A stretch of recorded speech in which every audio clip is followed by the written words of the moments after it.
I'm 35 years old, and sometimes I still feel the sting of that Thanksgiving night like it happened yesterday. The sound of his palm against my face echoes in my memory, louder than any storm. My husband Maxwell stood over me, chest heaving with rage, while his family sat frozen at the dining table, their eyes flicking between pity, amusement, and indifference. I had spent hours cooking, decorating, making everything perfect for them, and still I ended up on the floor, cheek-burning, dignity shattered. It wasn't the first time Maxwell had hurt me. For 3 years, bruises had bloomed across my skin like unspoken confessions. A shove against the refrigerator, a grip that left fingerprints on my arms, a cruel word whispered in the dead of night. But this was the first time he had struck me in front of witnesses. His mother smirked as if I deserved it. His brother chuckled under his breath. His sister rolled her eyes. And there I was, humiliated, bleeding dignity onto the marble floor, while my 9-year-old daughter Emma watched from the corner with her tablet clutched against her chest. "Don't you ever embarrass me in front of my family again," Maxwell snarled. His voice dripped with venom, and the silence that followed was so heavy I could barely breathe. But then Emma's small, steady voice cut through the air like a blade. "You shouldn't have done that, Daddy." Her words froze him where he stood. My daughter's eyes, so much like mine, were calm, unwavering. And in that moment, I saw something flicker across Maxwell's face, fear. Real fear. Because Emma wasn't just watching, she was recording. That night, in the middle of all the chaos, Emma revealed the truth. She had been documenting everything. Weeks of footage, every cruel word, every violent act, every moment of his mask slipping when the world wasn't watching. She had sent it all to my father, her beloved grandpa, a decorated colonel who had built his entire life on the principles of justice, courage, and family. And now he was on his way. But to understand this power of that moment, you have to know how we got there. You have to know how I ended up in a marriage where silence was survival, how my daughter became the soldier I couldn't be, and how betrayal was woven into every corner of my life, until revenge was the only way to breathe again. 3 hours earlier, I had been standing in the kitchen, basting the turkey, my ribs aching from last week's lesson. Emma sat at the counter, pretending to do homework, but I knew she was watching me. She always watched now. At 9 years old, she had learned to read the warning signs better than I had. The shift in Maxwell's shoulders, the dangerous quiet before the storm. "Mom," she asked softly, "are you okay?" I lied like I always did. "Yes, sweetheart, I'm fine." But Emma saw through me. She always did. Maxwell thundered down the stairs, barking about his shoes, the house, the food. His family was coming, and I knew that meant I had to be perfect or else. When his mother Jasmine swept in with her critical eyes and sugar-coated insults, I braced myself. When his siblings Kevin and Florence arrived with their smug laughter, I played my part. I smiled, I served, I endured. And every time they cut me down, I caught Emma's eyes on me, her small fingers moving across her tablet screen. Recording, documenting. Dinner was a theater of cruelty. Jasmine called me simple. Florence reminded everyone of my failed nursing application, never admitting Maxwell had sabotaged it. Kevin toasted to strong, successful women while mocking me for existing in his brother's shadow. Maxwell laughed along, choosing their approval over mine every time. And when I excused myself to the kitchen, I heard him say he didn't know how much more drama he could take, his mother replying that he was a saint for putting up with me. Emma couldn't take it anymore. She asked the question no one else dared. "Why do you all hate my mom?" The room went silent. Maxwell tried to smooth it over, but Emma pressed on her voice, calm, cutting, fearless. She listed everything they had said, every cruelty, every time they made me cry. She said I was the smartest, kindest person she knew, and none of them even saw me. I stood frozen in the kitchen doorway, tears burning my eyes, realizing that my daughter had seen every wound I had tried to hide. Maxwell snapped, ordering her to her room. She refused. His hand slammed against the table, making everyone jump. I rushed back into the dining room, stepping between him and Emma, begging him to stop. But his mask had already cracked and his rage spilled over for everyone to see. He called me pathetic, weak, worthless. And when Emma shouted back, defending me with the fierceness of a lion cub, Maxwell raised his hand. That was the breaking point. That was when everything changed. The slap that followed didn't just break me, it shattered the illusion he had spent years constructing. And Emma, my brave, brilliant daughter, stood her ground, with her tablet in hand, ready to reveal the truth that would end him. The moment Emma spoke, Maxwell's face drained of color. For a man who thrived on control, on the fear and silence of others, her calm defiance was more dangerous than any scream. His family shifted uneasily, their arrogance slipping into something closer to dread. Jasmine muttered something about children not understanding, but her voice lacked conviction. Kevin looked away. Florence sipped her wine, pretending she wasn't trembling. Emma Maxwell growled, trying to regain his dominance. "Put that tablet down." But Emma didn't move. She clutched it tighter, her small chin lifting with a strength far too grown for 9 years old. "No," she said. "Grandpa already has everything." The words hit the room like a gunshot. Maxwell stumbled back a step, blinking.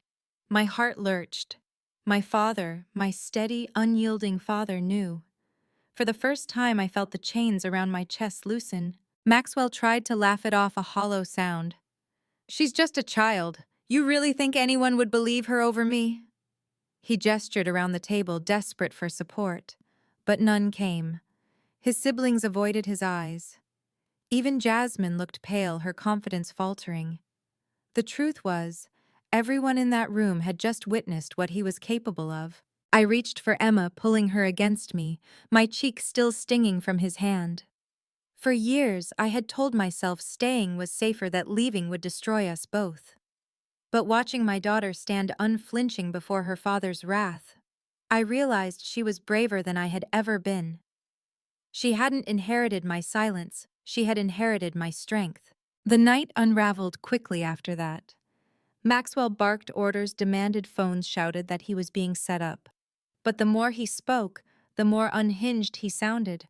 Emma's recording was already out of his reach, already safe with my father, and the more he tried to claw back control, the more it slipped from him.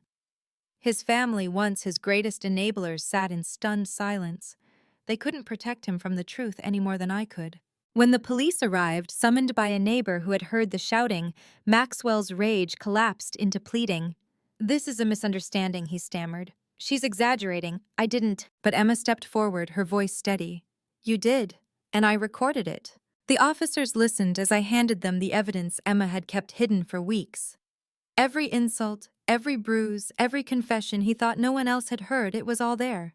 His empire of intimidation crumbled in minutes. As they led him away, his eyes locked on me, filled with hatred and fear. But for once, I wasn't afraid. I wasn't even angry. I was free. That night, after everyone had gone, Emma and I sat together in the quiet.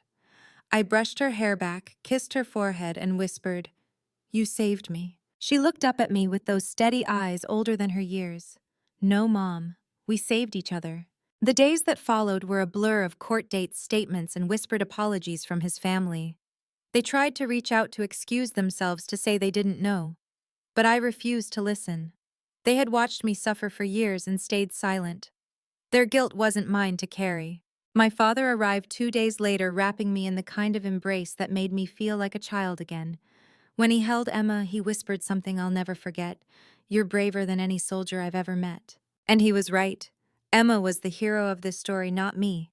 But maybe, just maybe, I could learn to be one too.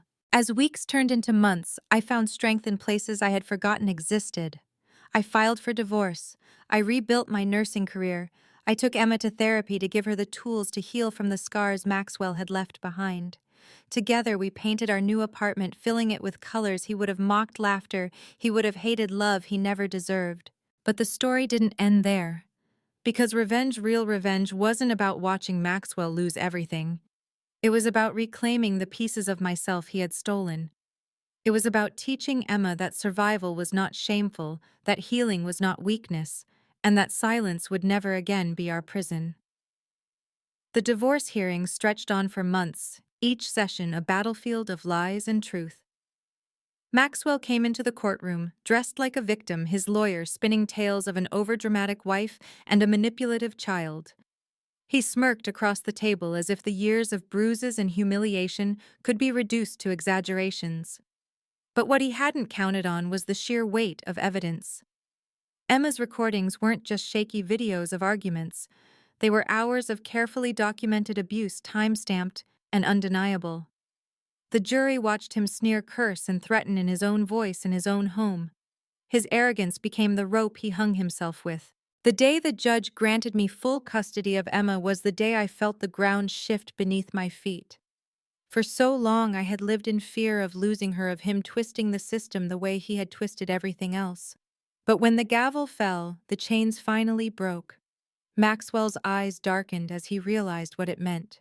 He would no longer have control, not over me, not over Emma, not over the narrative he had carefully built. His family sat behind him, pale and silent. Jasmine wouldn't meet my eyes.